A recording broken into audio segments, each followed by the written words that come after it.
क्या कुछ नहीं हो रहा है। पुल गिर रहे हैं, अस्पताल जल रहा है, लोग मर रहे हैं, क्राइम अपने चरम पे है और विपक्ष पूरी तरह से चुपचाप ये सारे चीजों का तमाशा देख रही है। तो क्यों जनता आपको चुने? आप उम्मीद तो करते हैं कि हमें जनता नहीं चुन रही है, हमें मुख्यमंत्री नहीं बनाया जा रहा है, तो क्यों चुने?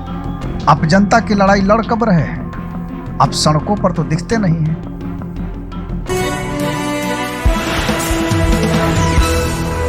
नमस्कार, मैं हूं दीपक विशाल और आप देख रहे हैं द बिग न्यूज 9। चूंकि आज की चर्चा बेहद ही खास है और खास इसलिए है क्योंकि देश में जिस तरह के हालात है, बिहार में जिस तरह के हालात है, इसको लेकर के हम चर्चा करेंगे। और इस चर्चा को अहम इसलिए भी माना जा रहा है और इसलिए मैं अहम कह रहा हूं क्योंकि हमारे देश से लेकर के बिहार में विपक्ष का जो रवैया है वो पूरी तरह से खत्म हो चुका है। जी हाँ, मैं बात कर रहा हूं बिहार की। देश पर हम बाद में कभी चर्चा करेंगे, लेकिन बिहार में जिस तरह की विपक्ष की रवैया है उसको देख करके साफ लगता है कि फिर से इस बार क्या हमेशा तेजस्वी यादव अब सत्ता से बाहर रहने का पूरी तरह से प्लान बना चुके हैं। मैं ये बात इसलिए कह रहा हूं क्योंकि देश के साथ साथ बिहार भी कहीं ना कहीं आर्थिक मंदी से जूझ रहा है। बिहार में भी बेरोजगारी चरम पे है, सरकार दावे कर रही है, क्राइम रेट बढ़ते जा रहा है, तमाम तरह की चीजें हो रही हैं, लेकिन जो विपक्ष के मुख्य चेहरा है और विपक्षी पार्टी जो है आरजेडी और उसके मुख्य चेहरा जो तेजस्वी यादव हैं वो पूरी तरह से साइलेंट है। क्या अगर यहाँ सत्ता आरजेडी की होती और विपक्ष में बीजेपी बैठी होती तब क्या ये रूप देखने को मिलता? बिल्कुल नहीं, क्योंकि विपक्ष का काम है मुद्दों पर आवाज उठाना। अगर बीजेपी की सत्ता नहीं होती और बीजेपी बिहार में विपक्ष में होता तो सड़कों पर आंदोलन का अंबार लगा होता। लेकिन अभी का जो दौर है उसमें पूरी तरह से ये चीजें खत्म हो चुकी है और ऐसा लग रहा है जैसे तेजस्वी यादव सिर्फ सीटें ही कम नहीं लेकर के आए हैं बल्कि विपक्ष का बड़ा चेहरा बनने से भी उन्होंने नकार दिया है पूरी तरह से। क्योंकि अभी इतनी बड़ी बड़ी घटनाएं हुई, आपने देखा मुजफ्फरपुर के अस्पताल में आग लगा, किसकी गलती थी? सिस्टम की गलती थी। और इस सिस्टम को आईना दिखाने के लिए कौन होता है? विपक्ष होता है। लेकिन विपक्ष पूरी तरह से शांत है, चुप है, कोई आंदोलन नहीं, कोई हो हंगामा नहीं, किसी भी तरह की कोई आवाज नहीं। और इसका बड़ा कारण पता है क्या है? इसका सबसे बड़ा कारण है कि तेजस्वी यादव अपने कंफर्ट जोन से बाहर निकल ही नहीं पा रहे हैं। या यूं कह लीजिए कि जिस तरह से लालू यादव जो पूर्व मुख्यमंत्री रहे हैं, पूर्व रेल मंत्री भी रहे हैं, राबड़ी देवी जो उनकी माता श्री हैं वो भी पूर्व मुख्यमंत्री रही हैं, उनकी सुरक्षा में कटौती की गई और इन लोगों ने पूरी तरह से मान लिया कि हाँ ठीक है, मैं जो दिया है उसको भी मैं वापस कर रहे हैं। भाई साहब, राजनीति ऐसे डिप्लोमेटिक होकर के नहीं चलती है। राजनीति में अपनी हक की लड़ाई लड़नी पड़ती है और इस हक की लड़ाई लड़ने के लिए सड़कों पर आना पड़ता है, लोगों की आवाज बननी होती है।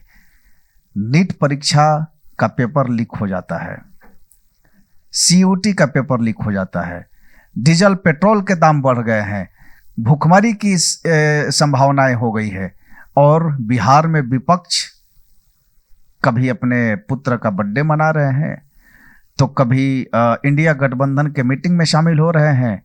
तो बस यही इनकी अभी उपलब्धियां हैं। अगर आपको निजी जीवन से फुर्सत मिल गया है तो बिहार की जनता की तरफ एक बार भी देखिए, क्योंकि जब सपना देखते हैं कि सत्ता के शीर्ष पर बैठेंगे तो उन जनता को भरोसा में भी लेना ही होगा। सिर्फ मीडिया में आकर के दो चार स्टेटमेंट दे देने से सत्ता हाथ में नहीं आती है, उसके लिए संघर्ष करना पड़ता है, उसके लिए लड़ाई लड़नी पड़ती है। और बिहार की जो विपक्ष है वो पूरी तरह से नगण्य है इन सब मामलों में। क्या कुछ नहीं हो रहा है? पुल गिर रहे हैं, अस्पताल जल रहा है, लोग मर रहे हैं, क्राइम अपने चरम पे है और विपक्ष पूरी तरह से चुपचाप ये सारे चीजों का तमाशा देख रही है। तो क्यों जनता आपको चुने? आप उम्मीद तो करते हैं कि हमें जनता नहीं चुन रही है, हमें मुख्यमंत्री नहीं बनाया जा रहा है, तो क्यों चुने? आप जनता की लड़ाई लड़ कब रहे हैं? आप सड़कों पर तो दिखते नहीं हैं। जब चुनाव आएगा तो आपकी भूमिका जो होती है वो पूरी तरह से ऐसे दिखने लगता है जैसे आप कितना एक्टिव नजर आ रहे हैं। चुनाव खत्म होते ही आप हिडन हो जाते हैं। तो ऐसे में बिहार की जनता आप पे भरोसा कैसे करे? आपसे बेहतर तो प्रशांत किशोर हैं जो कि आवाज उठा रहे हैं। आप कहीं नजर नहीं आ रहे हैं, ना तो संगठन के रूप में, ना ही संगठनात्मक कार्यों में आपकी भागीदारी दिख रही है, ना तो आप जनता के कार्यों से लगे हुए हैं। और जिस तरह से बिहार की स्थिति बनी हुई है, अब विपक्ष इतना ढुलमुल रहेगा तो सत्ता अपनी मनमानी तो जरूर करेगा। आपने मौका दिया है सत्ता को मनमानी करने का और वो कर रही है। जिस तरह के हालात अभी बनी हुई है, बक्सर में एक पुल गिर गया, कहां है आरजेडी के लोग, कहां है कांग्रेस के लोग?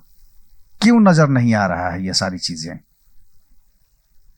तो जब तक आप जनता से जुड़ी हुई मुद्दों को उठाएंगे नहीं, तब तक आप विपक्ष नहीं बन सकते हैं। और विपक्ष तो दूर की बात, आप पक्ष की राजनीति कब करेंगे?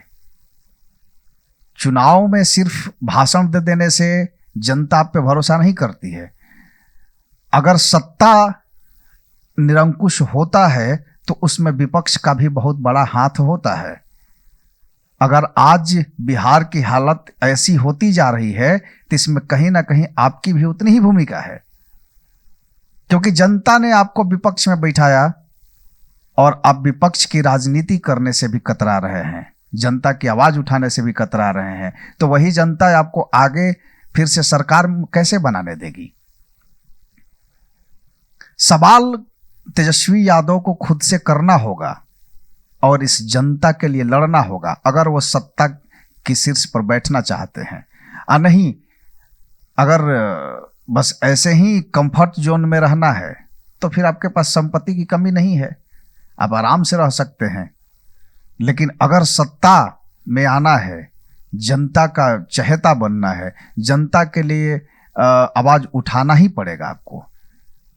तो ये बातें अहम है, क्योंकि विपक्ष की जो भूमिका होती है किसी भी राजनीति में, वो सबसे अहम होती है। जहां पक्ष होती है वहां विपक्ष की भूमिका भी उतना ही जरूरी हो जाता है। लेकिन बिहार इस विपक्ष की आवाज से अछूता हो गया है, क्योंकि विपक्ष पूरी तरह से यह मान चुका है कि हम कुछ भी नहीं है।